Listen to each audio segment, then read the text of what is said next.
marked where violent sorrow seems a modern ecstasy.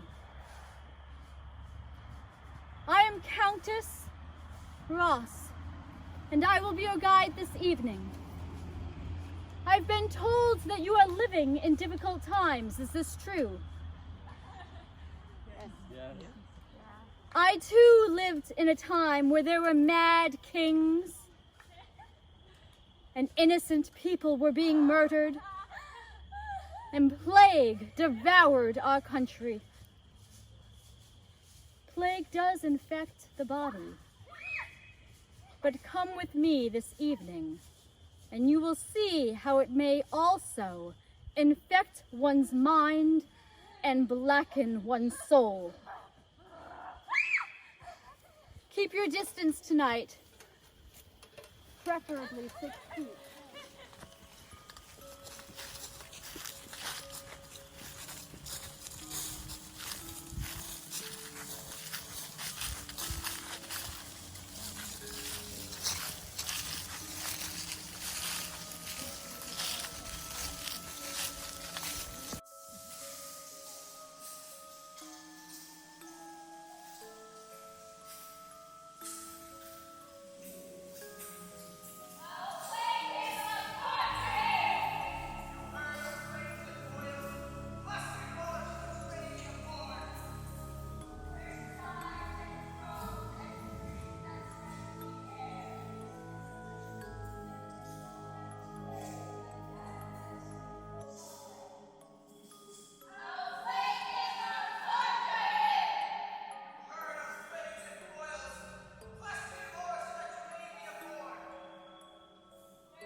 When shall we three meet again? Thunder, lightning, roar, and rain. When the hurly-burly sun, when the battle is lost and won. Shall we ere the set of sun? Where the place? Upon the heath. There to meet where?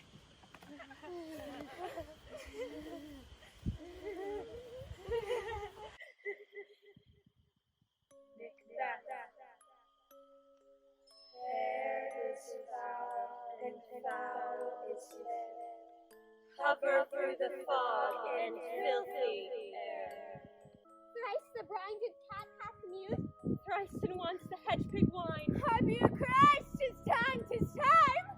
Round about the cauldron go, in the poison entrails throw.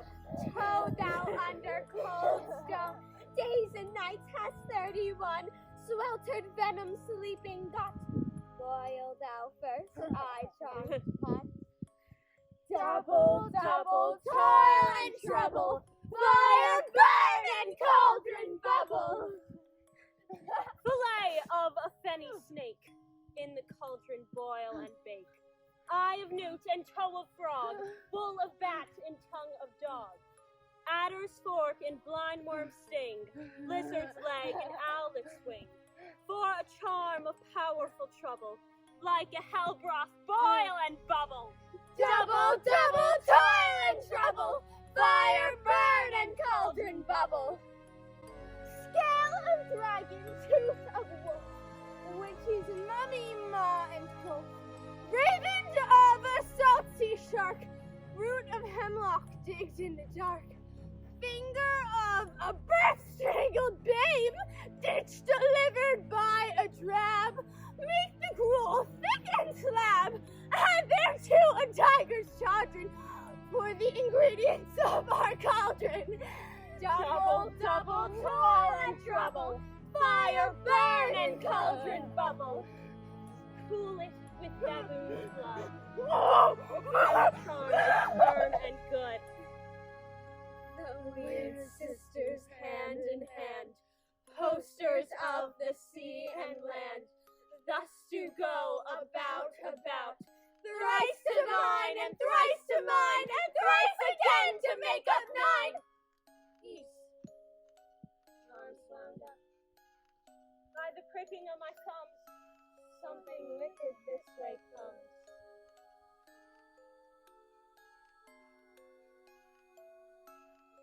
We can perceive no truth in your report. When was it she last walked? Since His Majesty went to the field, I have seen her rise from the bed, throw her nightgown upon her, yet all the while was fast asleep. A great perturbation in nature. In this slumbery agitation, besides her walking and other actual performances, what, at any time, have you heard her say? That, sir, which I will not report after. You may to me, and 'tis most meet you should. Neither you nor any one having witness to confirm me speech.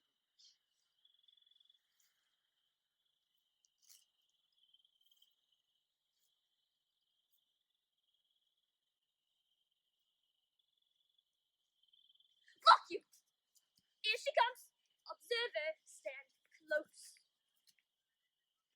You see, her eyes are open. Aye, but her sense is shut. What is it she does now? Look how she rubs her hands. It is an accustomed action with her to seem thus washing her hands. I have known her to continue this in a quarter of an hour. Yet, here's a spot. Hark! She speaks. I will set down what comes from her, to satisfy my remembrance the more strongly. Out! Damn spot! Out, I say! 1, 2. Why then, 'tis time to it. Hell is murky! Fie, my lord, fie! A soldier, and afeared. What need we fear? Who knows it when none can call our power to account? Yet, who would have thought the old man to have so much blood in him? Do you mark that? The thing if I've had a wife. Where is she now? Will these hands ne'er be clean? No more of that, my lord! No more of that. You are all with the starting. Go to, go to. You have known what you should not. She has spoke what she should not. I am sure of that. Heaven knows what she has known. Smell of blood stew. Not all. The perfumes of Arabia could sweeten this little hand.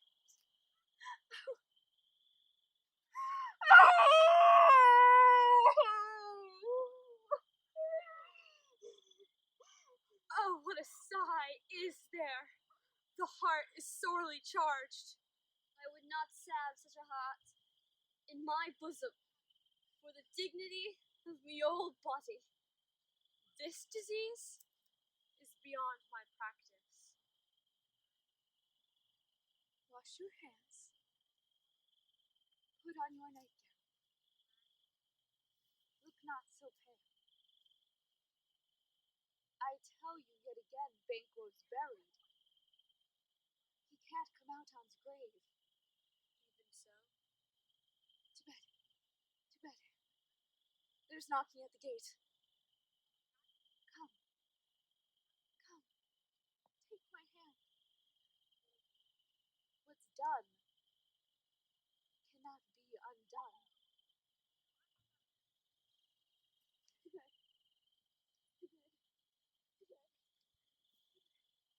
Will she go now to bed?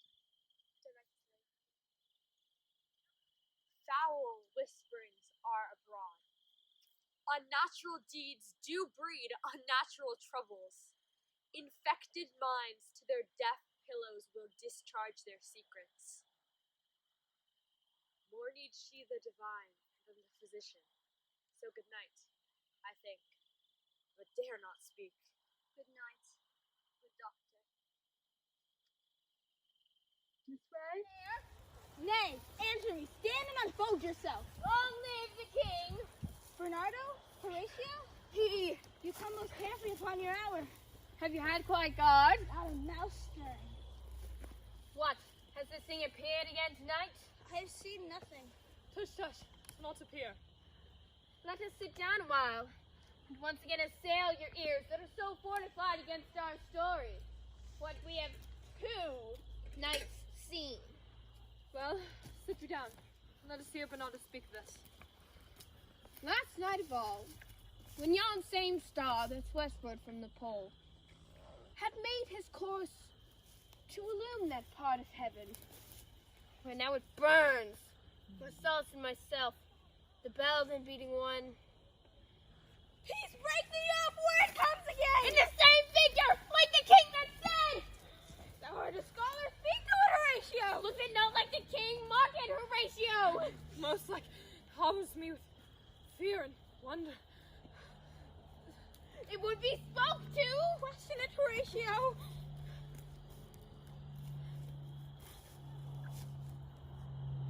What art thou to usurp this time of night? Together with that fair and warlike form in which the majesty buried Denmark did sometimes march. By heaven I charge thee, speak! 'Tis gone. It stalks away. 'Say, speak! Speak! I charge thee, speak! 'Tis gone and will not answer. How now, Horatio? You tremble and look pale. Is this not something more than a fantasy? What think you of? For my God, might not this believe without the sensible and true vouch of mine own eyes? Is it not like the king? Thou art to thyself. Such was the very armor he had on, when he the ambitious Norway combated. Thus twice before, and jump at this dead hour. His martial stock, hath he gone by our watch? But soft! Behold! Lo, where it comes again. Across it, thou blasphemy. Stay! Illusion! Thou hast any sound or use of voice, speak to me. If there be any good thing to be done, that may to thee do ease or grace to me, speak to me. Speak of it. Stay and speak. Stop it. Marcellus! I strike with my parts of Do if you do not stand! 'Tis here! 'Tis here! 'Tis gone. We do it wrong. Being so majestical, to offer it the show of violence, 'tis as the air invulnerable, and our vain blows malicious mockery. It was about to speak when the cock crew. Let us impart what we have seen tonight to young Hamlet. For upon my life, this spirit, dumb to us, speak to him. Do you consent we shall acquaint him with it? As needful in our loves, fitting our duty? Let's start, I pray, for I know where we shall find him most conveniently.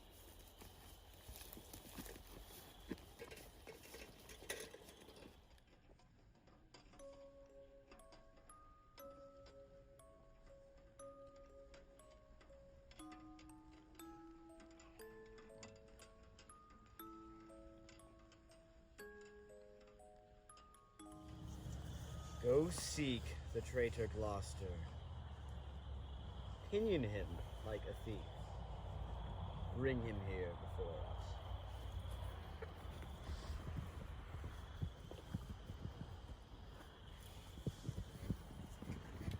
Who's there?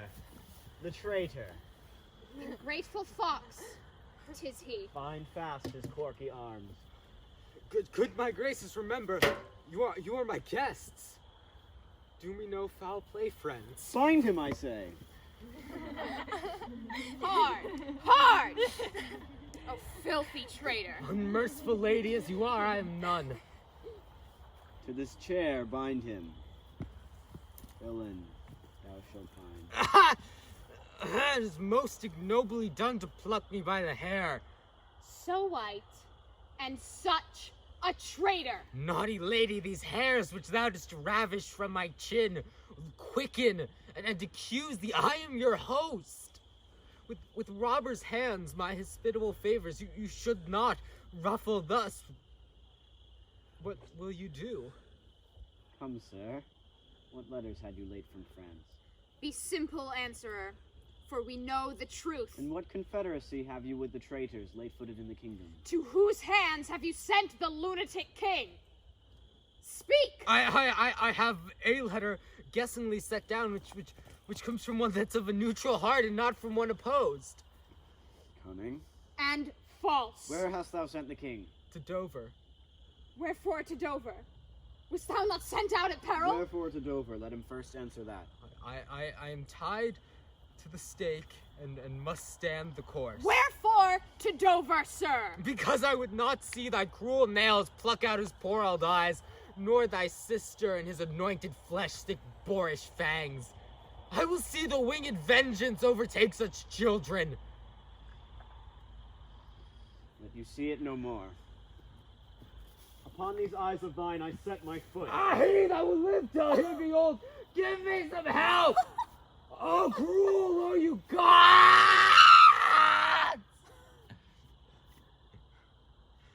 One side will mock another. The other too. If you see vengeance, Oh, hold your hands, my lord! lest it see more, prevent it. Out, vile jelly!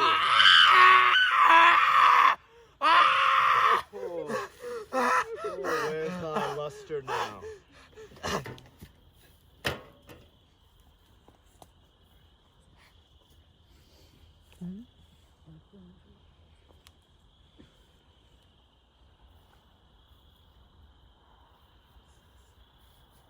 It's all dark and comfortless.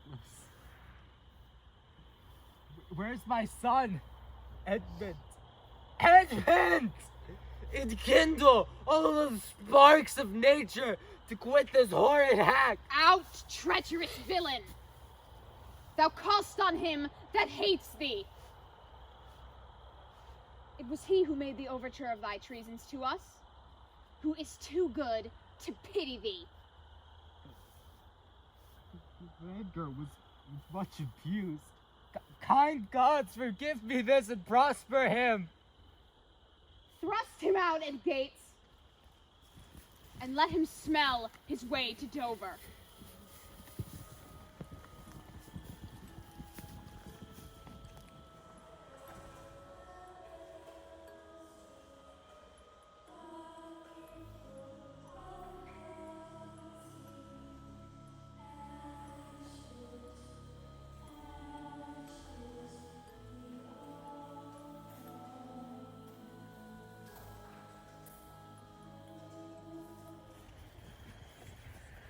Lavinia, come. Come. Look, thy foes are bound.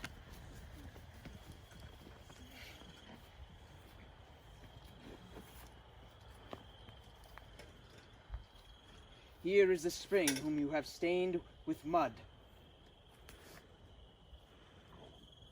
This goodly summer with your winter mixed.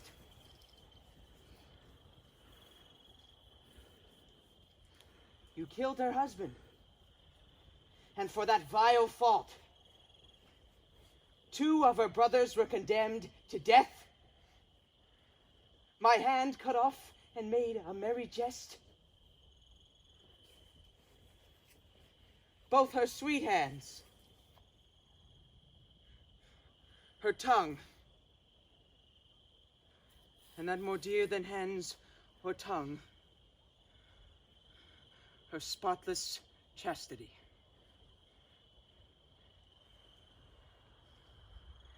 Inhuman traitors! You constrained and forced! What would you say if I should let you speak? Villains! For shame, you could not beg for grace. This one hand yet is left to cut your throats. Whilst that Lavinia, between her stumps, doth hold the basin that receives your guilty blood.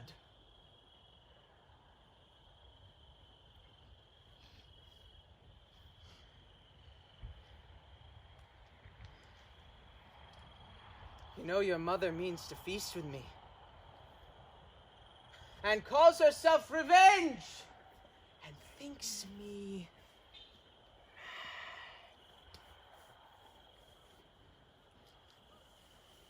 hark, wretches. I will grind your bones to dust, and with your blood and it, I'll make a paste. And of the paste, a coffin I will rear, and make 2 pasties of your shameful heads, and bid that strumpet, your unhallowed dam, like to the earth, swallow her own increase. This is the feast that I have bid her to. This is the banquet she shall surfeit on. For worse than Philomel, you used my daughter.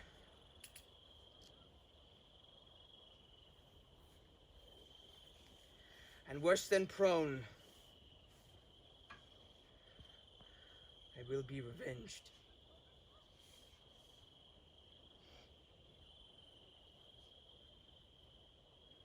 Now prepare your throats! Lavinia, come.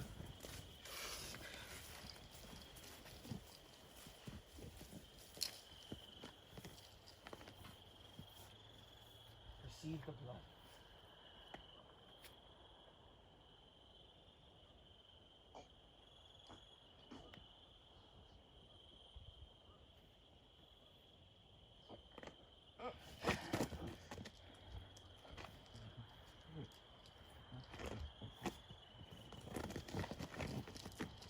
And when that they are dead, let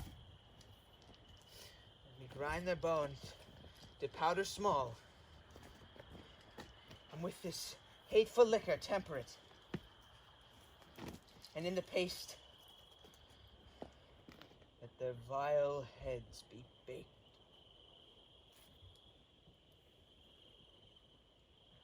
Come, come, everyone be officious to make this banquet, which I wish may prove more stern and bloody than the centaur's feast. So, now bring them in, for I will play the cook, and see them ready 'gainst their mother comes.